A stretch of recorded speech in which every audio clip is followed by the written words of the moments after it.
Okay. Good afternoon, everyone. This is Ruchika Sharma from FSSAI, and I welcome you all today to the introductory webinar on Eat Smart Challenge. Today, we have exciting conversation with some of our experts and a detailed colleague, which will give you an introduction on Eat Smart Challenge. So, I would like to invite Ms. Noshi Sharma, Director FSSAI, for opening remarks. Over to you, ma'am. Thank you so much, and I welcome all the cities who have joined us.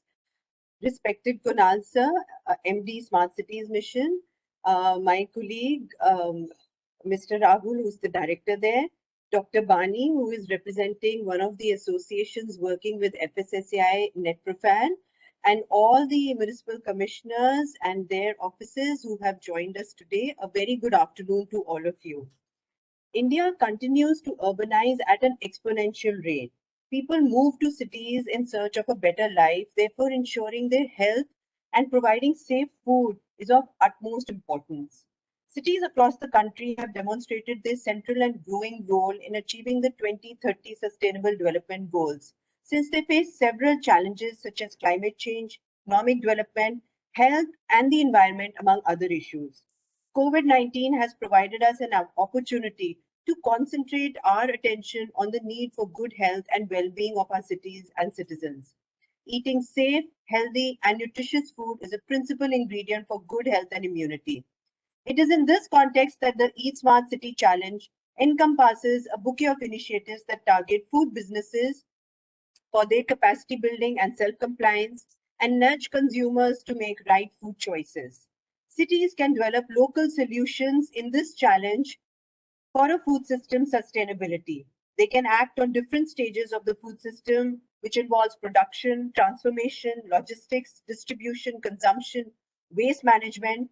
These local initiatives in turn will contribute to the overall food systems transformation of the country. So without much delay, I would request Shri Kunal Kumar sir to kindly address us all. Thank you, Inoshi, and I very warmly welcome all the participants. Just 1 minute. To this first webinar of the Eat Smart Cities Challenge. All of us are aware that over the last 1 year, we have tried to respond to an unprecedented situation.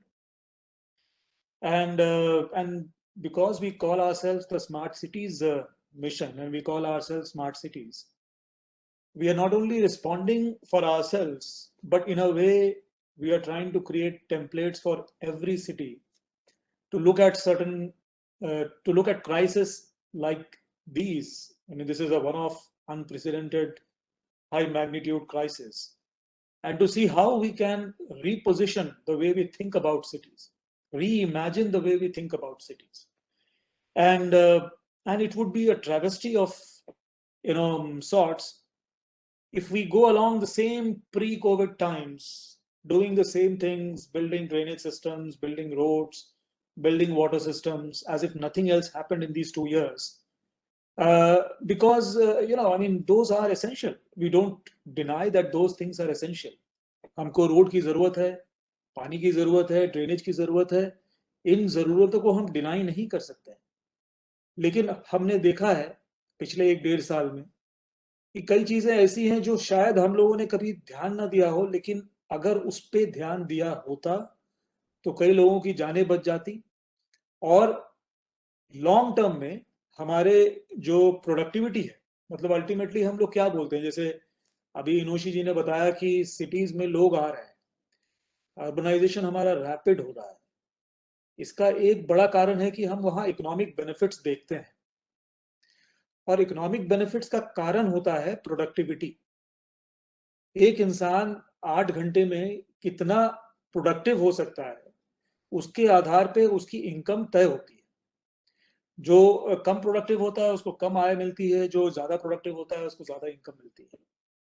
Productivity is not only about the output that you do. The productivity is also about how good you are to create the output that you can. If you eat well, if you live in the right food environment, if you breathe good air, and if you live a life which is healthy, your productivity goes up. And that is not measured, and therefore we don't pay attention to these things because our mind typically tends to focus on those things where we can measure and when we have data.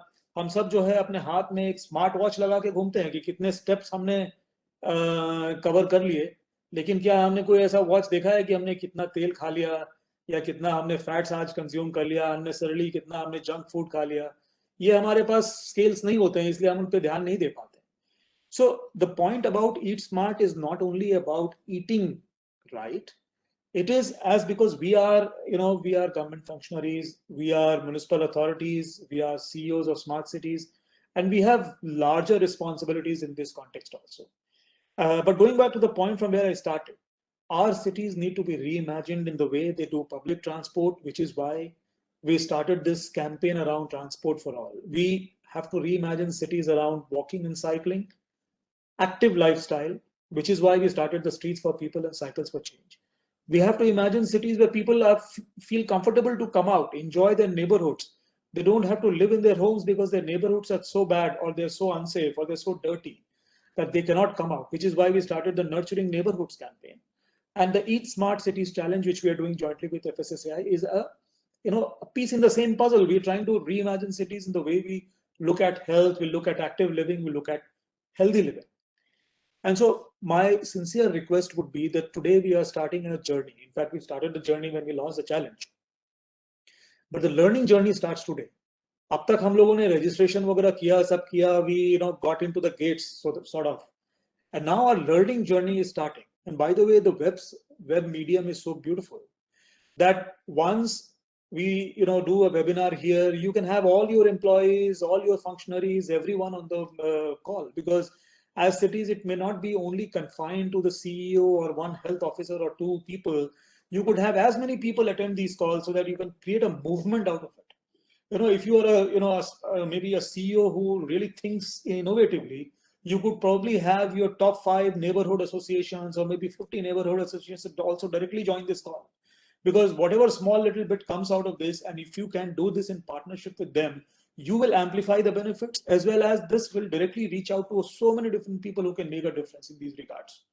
So think innovatively of how you will use this webinar platform, the number of engagements that you will have around the Eat Smart Cities Challenge, henceforth going forward, and try to get as many people engaged with it so that you are able to make a difference and able to make an impact in everyone's minds in the quickest possible time. And you get, most important thing as smart cities we have learned is, no success is achieved unless people get involved, unless it is people's movement, unless it is something that is owned by people. You and I, when we see children, they feel bored in school, but when they come back home, they are very smartly playing video games all the time. Why is that? Because at school they seem controlled by the teacher, while in the video game they're actually their possibility of killing the teacher. You just feel control over your teacher. And therefore, more control you feel over the thing you are doing, more ownership of you feel over the thing you are doing, you enjoy doing it more. And that's why in cities, हम चाहे कितने बड़े-बड़े banner लगा दें या भाषण दे दें या अपने टीम में हम ये बातें कर लें, जब तक कि जिन लोगों तक हमें पहुंचना है उनको इन्वॉल्व नहीं करेंगे, उनको इस कार्यक्रम का कंट्रोल नहीं देंगे, उनको इंगेज नहीं करेंगे, तब तक ये मूवमेंट बनेगा नहीं. और इसके जो है पहलू कई सारे हैं. मतलब जैसे मैंने शुरुआत में कहा कि ये ईट स्मार्ट तो है, लेकिन क्योंकि हम लोग बड़े-बड़े we have important responsibilities in the city, so this is about how you manage innovatively the registration and surveillance of businesses that are in the food business. Now, इसमें क्या हम स्मार्ट सिटीज के थ्रू, आप में से कई लोग विदेश जाते होंगे, मैं तो सिंगापुर में पढ़ा हूँ, वहाँ का मैंने हॉकर मार्केट का सिस्टम देखा है. Can we create something like that? 56 दुकान जैसे इंदौर में है, अलग जगहों में कुछ और तरीके से उन्होंने कोशिश की है. अब कई सारी चीजें हो रही हैं. Can we create beautiful places where clean, hygienic food can be available? Rating systems can be developed. People can go to stalls which are highly rated, and there is a competition that is developed among people, among smart food vendors, which creates a sort of a virtuous cycle which takes everyone towards better food. Then benchmarking, certification, creating better school environments. school environments, food environments, whether be it school, whether be it canteens, whether be it our own canteens. Sometimes when we see the food we eat in meetings, we can hardly be, we have to practice before you preach. If we have samosas and stuff like that all the time in office, how do you teach others to have good food habits? School canteens, I probably had spoken about this in one of my previous webinars, but there was a research when I was studying at Kennedy School. There was a research conducted as to why in Massachusetts they have 37% children who are obese. And one of the things they found out was the size of the plate. So one of the things was size of the plate. So they reduced the size of the plate, and because people used to take more food, and because in most of these school canteens and all, the first things that used to be put was pizzas and all the high calorie food, whereas the salads and all used to be found at the back of the rows where nobody wanted to really reach out to. As it is, they don't want to, and then you have put it at the back because of, obviously that is why you have put it at the back, because you have a different mentality. But otherwise, these are the small things that you change in your work environments and school environments, canteens, temples, churches, gurudwaras, everywhere we have possibility, and they could actually not only change environments in their own premises, but because of the power they wield on the minds of people, they can actually help us change environments across the board in the city. So how we involve them, and plus how we create a sustainable food environment. Have we ever tried to map out the chain of how food comes into our city? How that omelette or whatever, if you're a vegetarian, and that potato or whatever comes on your table, how does it actually make it there?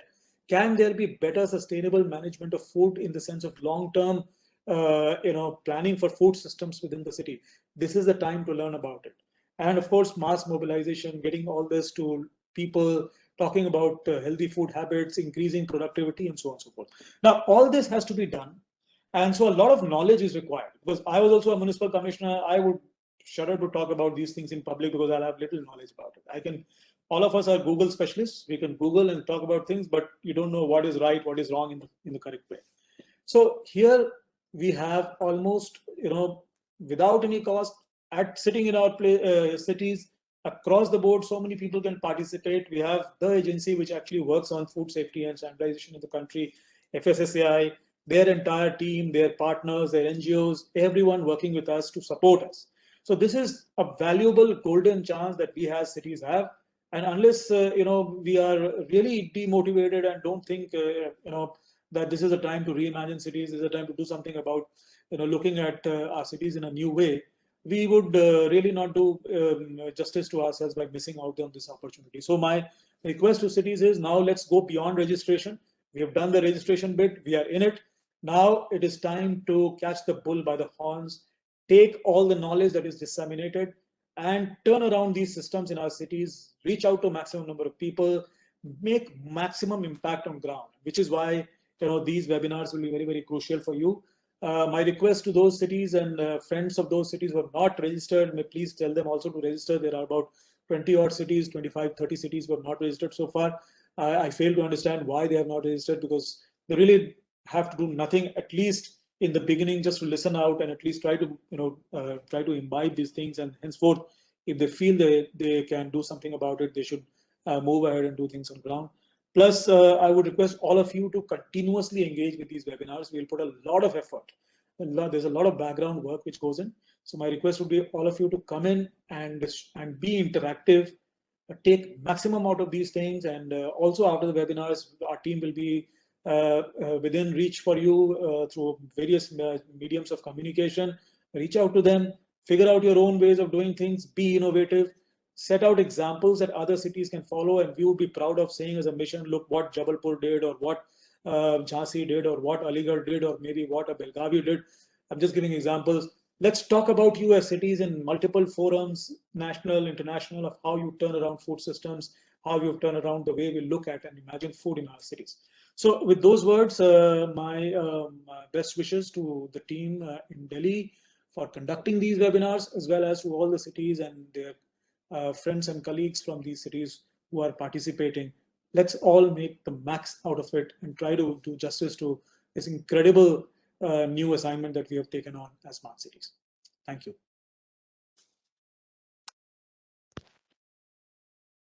Thank you so much, sir, for your inspiring words. I'm sure this will certainly motivate cities to get into the engagement phase. I would now like to invite my colleague, Ms. Rijuta Pandav, to share a short presentation with the cities to orient them about this challenge. Over to you, Rijuta. Thank you, Ruchika. So I will be giving you a brief overview of what the Eat Smart Cities Challenge is. So can you all see my screen? Yes, it's visible. Okay. So I will now proceed. So essentially, what is this Eat Smart Cities Challenge?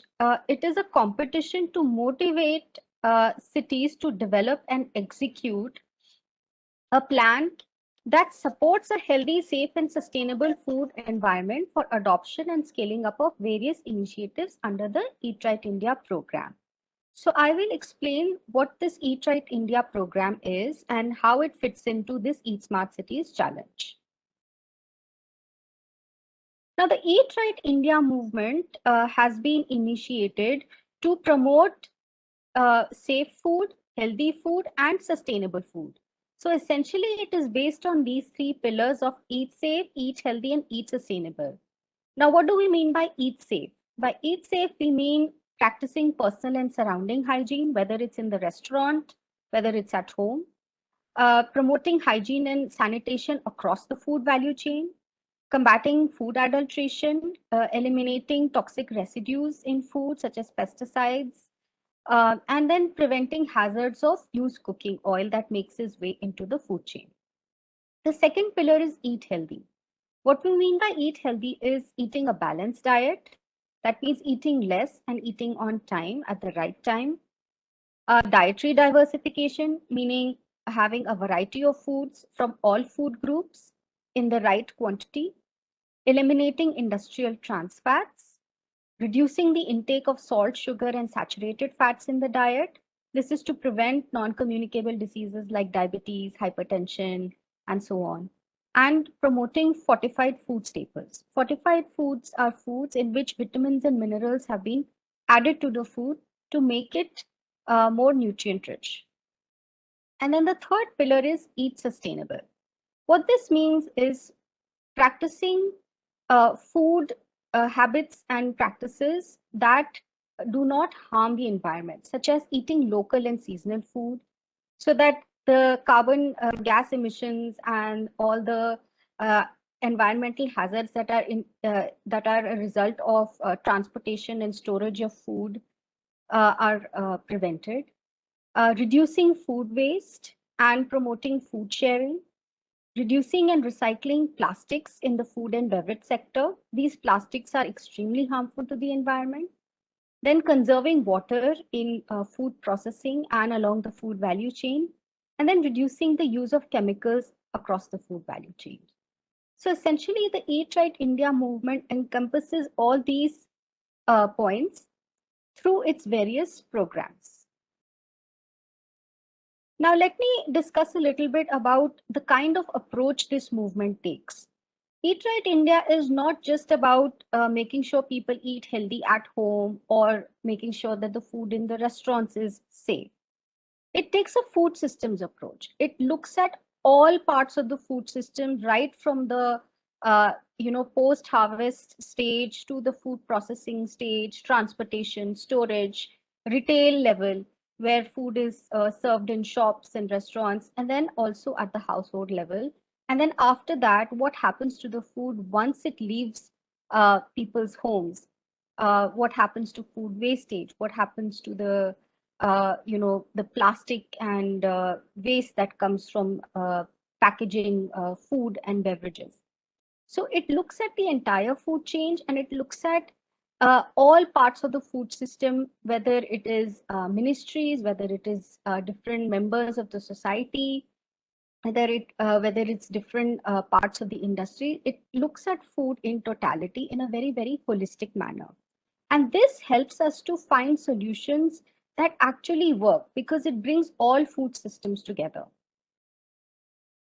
So in continuation of this, the Eat Right India movement takes a whole of government approach. Now, why is that important? Because food is not just related to one single ministry. It's not related to the health ministry or the food processing industry. There are at least, 8 to 15 ministries that are variously involved in food related matters. So it's important to take an interministerial approach and make sure that all ministries work in tandem, whether it's Ministry of Agriculture, Ministry of Women and Child Development, Ministry of Health, Ministry of Education, all of them. And the Eat Smart Cities Challenge is an example of how Eat Right India movement has taken this interministerial engagement approach. Because now we are collaborating with the Smart Cities Mission and FSSAI, and FSSAI is under the Ministry of Health. So this is the whole of government approach that Eat Right India takes. Next is the whole of society approach. Now there are various key players in society, whether they are food professionals in the area of food and nutrition, or whether they are industry and consumer associations and organizations or development agencies. They all are connected to people. They reach out to people in different capacities, and it's important to engage all of them and take a holistic approach. So this is the whole of society approach, wherein we can engage citizens through these various channels. Now, Eat Right India focuses on 5 key actions. Since it has been led and launched by the Food Safety and Standards Authority of India, FSSAI has certain key regulatory functions related to food safety. That is one of the first primary key actions of Eat Right India, which is creating the right regulatory framework to ensure that the food that citizens get is safe, healthy, and sustainable. The second key action is training and capacity building. This not only includes food handlers, but other key players in the food environment, such as administrators or regulatory staff, lab testing staff, just everybody in the food system. The third is food safety rating and certification. As Kunal sir mentioned in his keynote address, rating restaurants and food outlets, giving them a food safety rating. This is one of the key actions of Eat Right India. The fourth is nudging food businesses.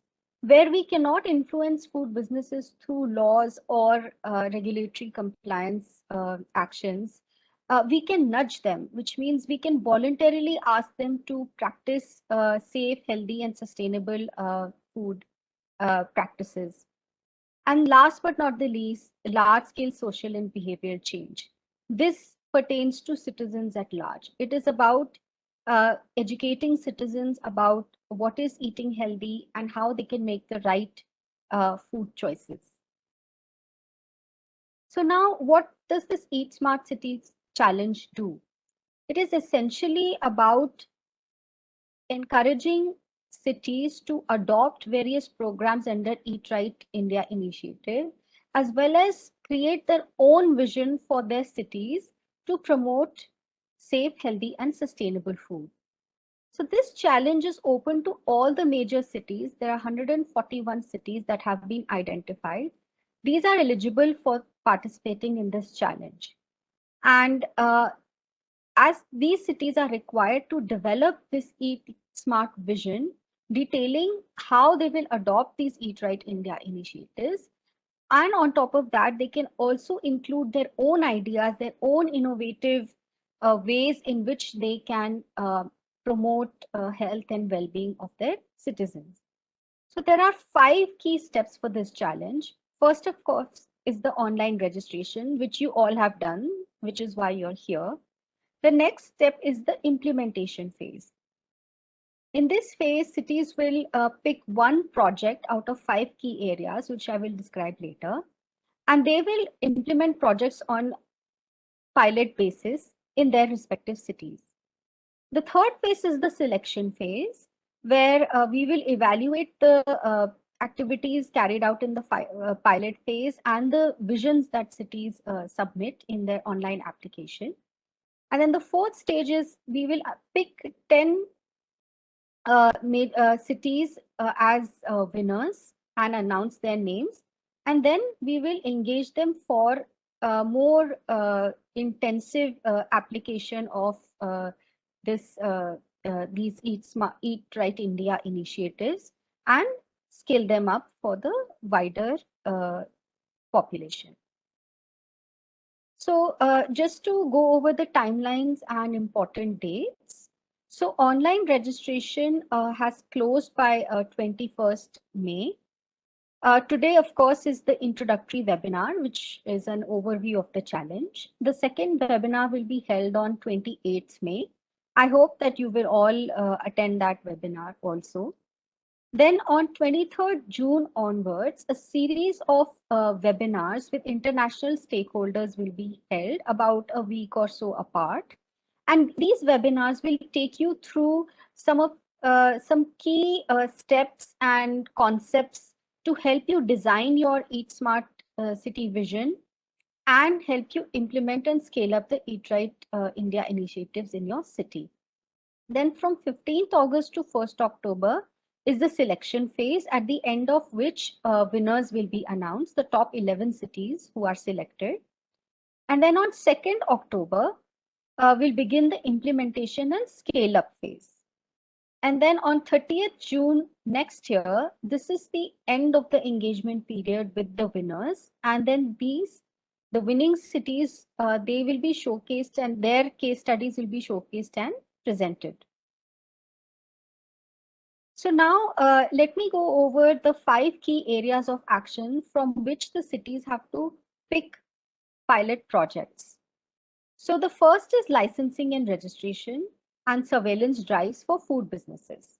Essentially, in this step, cities will have to conduct drives in which food businesses that are not registered with FSSAI or that have not applied for a license with FSSAI, they do so. And then they can carry out surveillance drive to check whether these food businesses have obtained the license or not. Then the second area of action is benchmarking and certification. Under this, there are various certification programs under the Eat Right India movement for restaurants, sweet shops, meat shops, bakeries under the hygiene rating scheme, and then independent benchmarking and certification schemes such as Clean Street Food Hub, railway station, Bhog, which is for places of worship, and clean and safe fruit and vegetable market. So this is about rating these food outlets based on predefined benchmarks and then certifying them on a scale of 1 to 5 stars. The third is changing settings in schools and campuses. This is about transforming the environment where we spend most of our time outside the home. So whether it is a hospital, a school, a college, workplace, office, even jail, tea estate, these are different environments where we find ourselves consuming food in one form or the other. Either we bring lunch from home or we buy food from the canteen. So it's about ensuring safe, healthy, and sustainable food in these kind of settings. So for this also, we have created certification programs in which predefined benchmarks have been listed in the checklist. And based on the rating of the campus, the performance of the campus against this checklist, they are awarded an Eat Right School or an Eat Right Campus certification. So this key area of action is about enrolling schools and campuses like hospitals, jails, and all into this program, certification program, and ensuring that they are certified. The fourth is creating a sustainable food environment. Essentially, this is about promoting environment-friendly initiatives like reducing the use of plastic, reducing food waste, promoting food donation, so on and so forth. And then the fifth is large-scale behavior change. This is essentially about creating mass awareness about healthy eating habits, reduction in trans fats, making informed choices so as not to select foods high in salt, fat, and sugar, and choosing fortified foods. So why should cities participate in this challenge? What is in it for you? So first of all, this challenge offers you the opportunity to become an Eat Smart city. So as you know, many of your cities are smart cities, but to become an Eat Smart city means that you are also taking care of the health and well-being of the people in your cities. So this is an additional honor for cities to have if they're declared an Eat Smart city. In addition to this, for cities that even if they don't, if they don't get selected as Eat Smart cities, they will still have the opportunity to engage in a virtual learning platform by attending these webinars, learning from an international audience and experts about how city transformations have taken place across the world. What are the best practices that some cities have adopted, and so on and so forth. And then, of course, we will provide some post-prize support also for the winning cities. And those who win will ultimately have the chance to have their case studies, their examples, their innovative projects showcased on an international platform in one way or another. So we have created a set of resources for you all to access.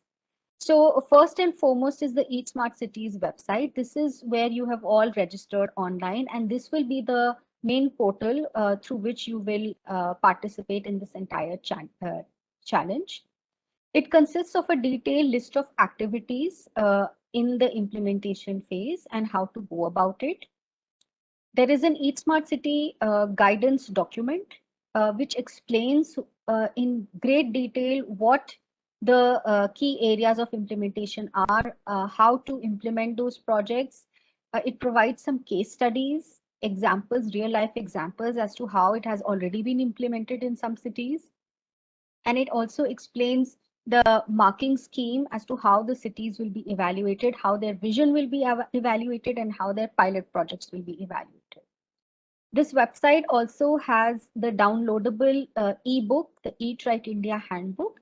This handbook is a very, very detailed book on each and every initiative under the Eat Right India movement, and what are the steps for implementation, who are the key players, what are the resources for each and every initiative.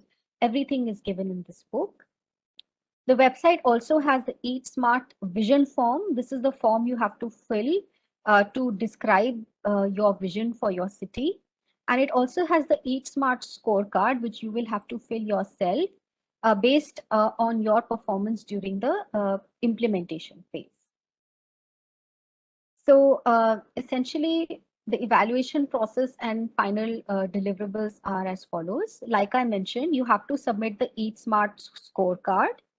So you will have to list in this scorecard what has been the status of the Eat Right India initiatives before the implementation phase and then after the implementation phase. So essentially, we're looking at how many additional Eat Right campuses or how many additional Eat Right schools, how many additional hygiene rating restaurants and food outlets have you converted during the implementation phase. The next is the Eat Smart vision form. This has a set of about 8 questions that you have to answer in detail. And there will be a committee that will evaluate your vision based on your performance on these questions. So the evaluation process will happen in this way. So the criteria for evaluation is that you have to do one activity under each of the 5 areas of action. So that is the first criteria of evaluation. So if you end up doing 2 activities in one area of action and do 0 activities in another area of action, that is not acceptable. Then we will look at your conceptual city level scale up plan for Eat Right India initiatives. What this means is, how do you plan to scale up in your city any one Eat Right India initiative or any 2 or any 3? What is your concept to scale up these initiatives all together. Then we will look at what additional innovative measures that you are proposing to ensure a safe, healthy, and sustainable food environment at the city level. So this goes beyond what is mentioned in the Eat Right India initiatives, and we encourage you to be as creative and as practical and as ambitious as possible. Then the fourth criteria is how well you have engaged various stakeholders and citizens in the development of this vision. So like I mentioned before, we have taken a whole of government and whole of society approach. So how well have you engaged these stakeholders, whether they're professionals in food and nutrition, industry associations, development agencies, state governments, the city government. They all should be involved in development of this vision and of course implementing it during the implementation phase. And then of course the last but not the least is strategies for funding the implementation of the vision. So this is important because we encourage you to find your own sources of funding in the long term. So how would you engage with, say, CSR funds from the industry so that they can help you to scale up your vision for the city? Or how can you apply for the other kinds of funds that may be available to you? So the evaluation process looks at all of these 5 points. So this essentially is the entire overview of the challenge and how it's going to take place and how you will be evaluated. Please feel free to reach out to us at the email addresses given on the slide. That is iec@fssai.gov.in and eatsmartcities@gmail.com.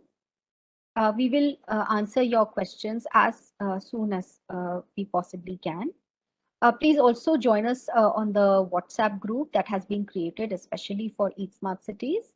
I believe this group will now be on Signal and not on WhatsApp.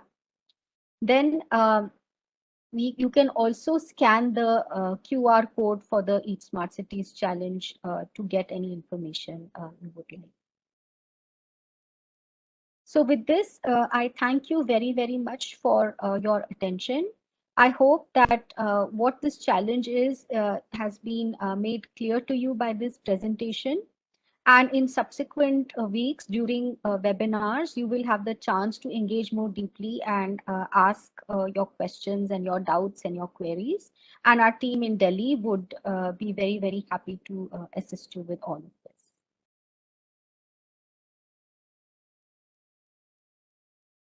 Thank you so much, Rijita, for such an interesting presentation. I hope this would give an overview to all cities that what these challenges are about and what are the steps needed to go for the implementation phase.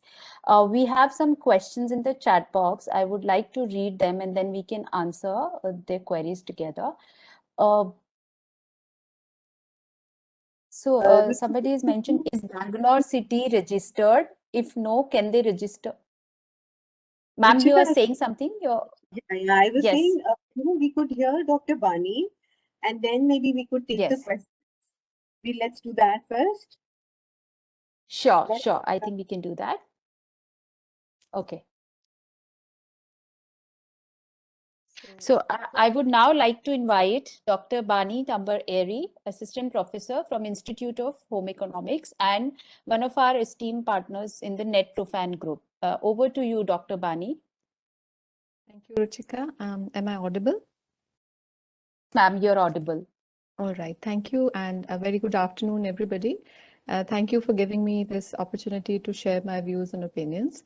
I will not be delving into the details of the Smart City Challenge and the Eat Right India movement. A lot has already been said, and at the cost of sounding repetitive. But there are a few points which I would like to highlight here. The first is, and I'm from the field of nutrition, so this is something which is very close to my heart. So the first point which I would like to highlight is why eat right? Why is it important for us to eat right? We are all very well aware of the fact that India is undergoing nutritional transition, if not anything else. Most of our children, about 50% of our children are malnourished, they are stunted. Many of our adolescent girls, many of our mothers, young mothers are anemic. Many of our children are now even being found to be diabetic, they are overweight, they have hypertension. Many of our young adults are overweight and obese, and this problem is percolating not only to cities, but also in slum areas, but even in rural areas. So this is a time for us to pause, to think, to understand, and do some introspection, because all these disorders are related to the type of food we are eating. Either it is undernutrition because of poor intake of food, there is micronutrient malnutrition, or there is overnutrition because we are consuming extra calories, but the food is very poor in nutrition, or we are exercising less. So something is definitely going wrong. So this is where the Eat Right India movement actually steps in, because it has a sort of a vision to transform the food environment of our country. Ruchita has spoken very well about the food systems approach it utilizes. And if we are looking at the entire food chain, if we are also looking at those micro environments in which the individual is interacting, it could be a school, it could be the college, it could be the workplace. And here, if corrections are made, then perhaps we can look at a lifestyle which is completely well balanced. So basically, it is a judicious mix of regulation, it is a mix of maintaining hygiene, food hygiene, personal hygiene, behavior change, and I'm going to come to that in a bit, and also to ensure good eating practices which are sustainable, and also farm practices which are sustainable. The second point which I would like to highlight here is about behavior change.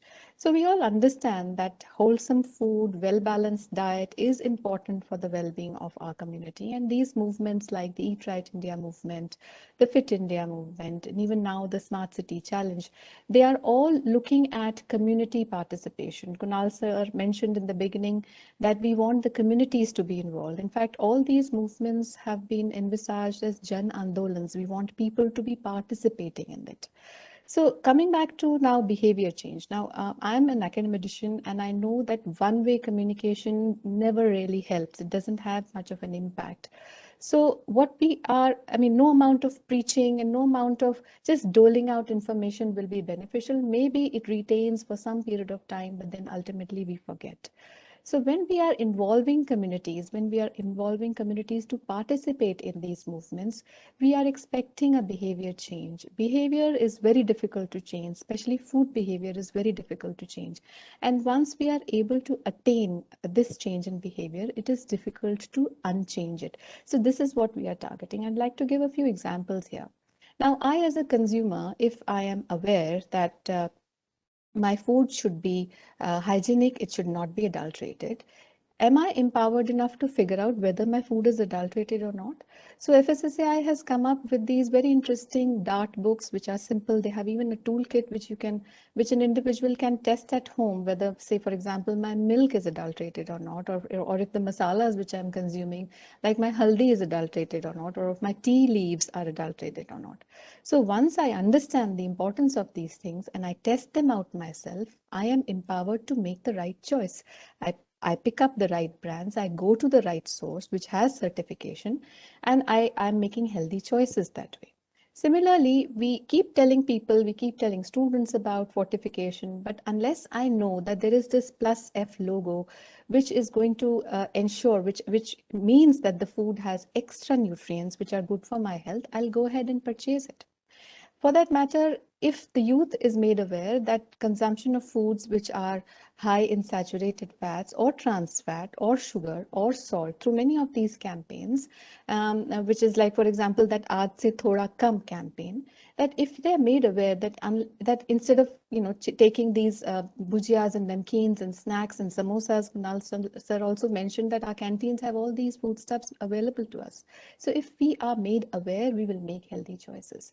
Even understanding the front of package labeling is very important. This label has a wealth of information. How many of us look at a label and beyond reading the expiry date and some ingredients, beyond that, are we interested in finding out whether this particular food which we have picked up for us is it high in salt? Is it low in fiber? Is it making sense for me to consume this at all? Do I need it?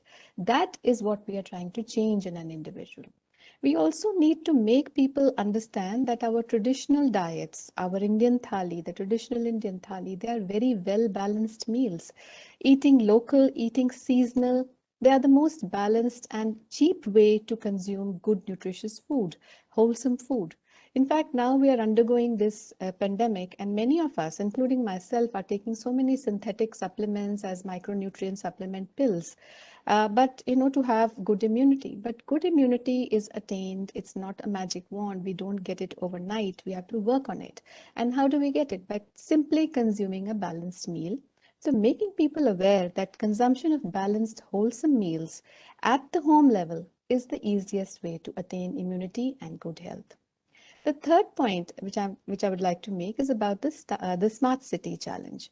Now, the Smart City Challenge has been envisaged where we want communities, we want cities to participate so that the general public is made aware of the importance of hygienic, wholesome food. Every city is expected to have a vision of its own, and they can formulate this vision on the basis of the vision of the Eat Right India movement, which has been explained, which is based on regulation, which is based on capacity building, certification, nudging of businesses to make more wholesome food, and of course behavior change. In fact, this vision was even awarded with the Rockefeller Foundation by the FSSAI. So here, FSSAI, what they have done is they have sort of made a network of professionals which you can partner with. For example, I am from the NetProfan, which is a network for professionals in food and nutrition. We are a group of 7 professional bodies, and we include dietitians, nutritionists, doctors, food analysts, food scientists. We have even chefs working with us and public health professionals. And our main aim is to provide our expertise to the general public in simple messages. So these, the participants of the Smart Cities can reach out via FSSAI to our professional bodies, and we can sort of perhaps provide information, know-how, we can help out. For example, if you want to make a Eat Right campus in your city, if it's a school or a college or a workplace. So how to train the canteen people, how to make scientifically sound messaging, how to impart these messages, to conduct workshops. We have the NetProfan has around 30 chapters spread all over India, and more are coming up.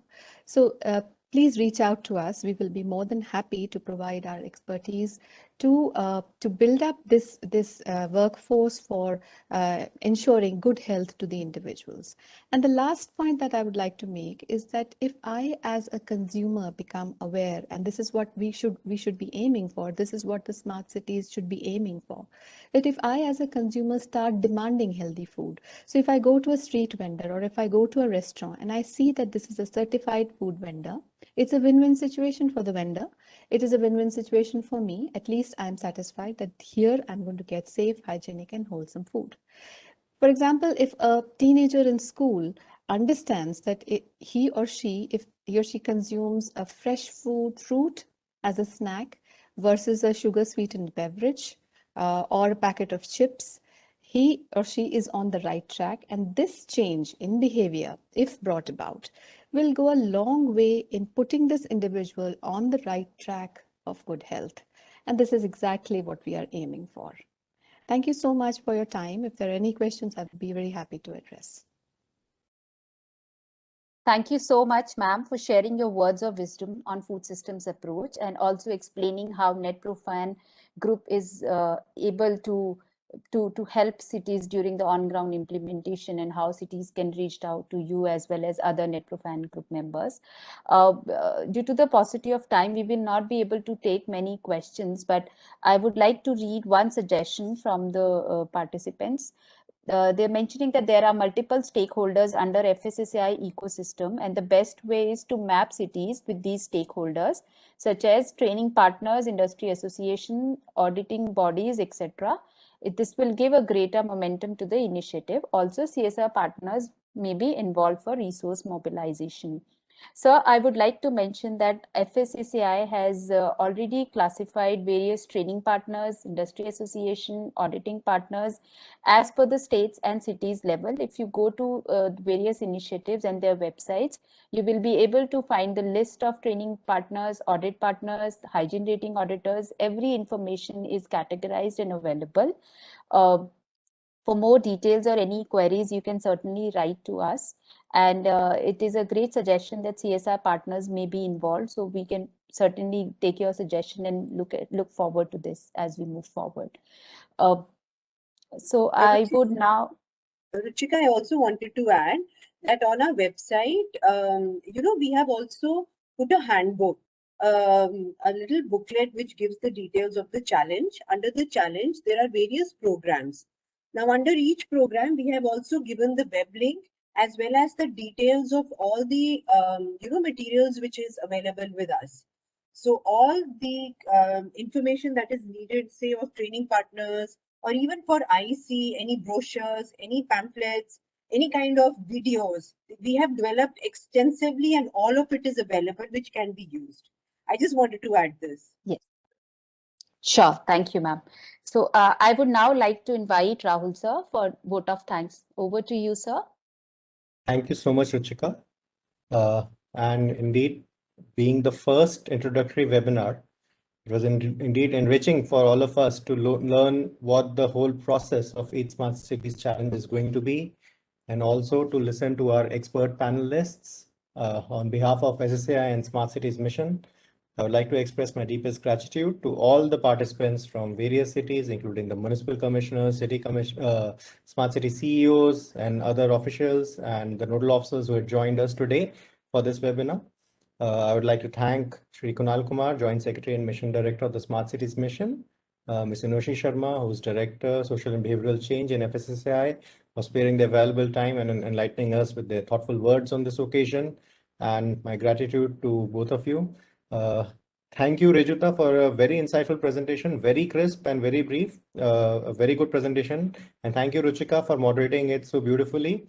I would like to thank the teams at FSSAI and Smart Cities Mission, including Meghna, who's there in the Smart Cities team, and Naman, Kuhan, etc., who have worked on this challenge. Further, I'd like to thank our special guest today, Dr. Bani Airi, who's an assistant professor from the Institute of Home Economics, for sharing her words of wisdom. Ma'am, I'm sure we will imbibe this while we move forward towards creating a food vision for our smart cities and our cities in the way to becoming Eat Smart.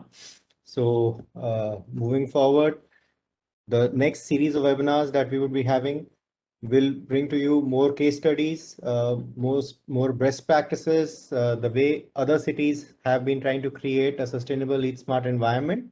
And I will request all of you, all the cities who have registered, and even those cities that have not registered, because the idea of Smart Cities Mission is being a lighthouse to others and being the guiding light and being a pioneer city with the Eat Smart Cities Challenge. You will be the torchbearers of bringing about this revolution of Eat Right India. And the whole idea is basically it's a campaign. It's not a challenge. It's a campaign towards behavioral change, towards the way we design our cities, towards the way we think about our cities. And towards that end, the pioneering smart cities, the pioneering cities who are participating in this challenge have a very, very important role to play to bring about this national transformation. So with that, thank you, everyone, and we can close the webinar now.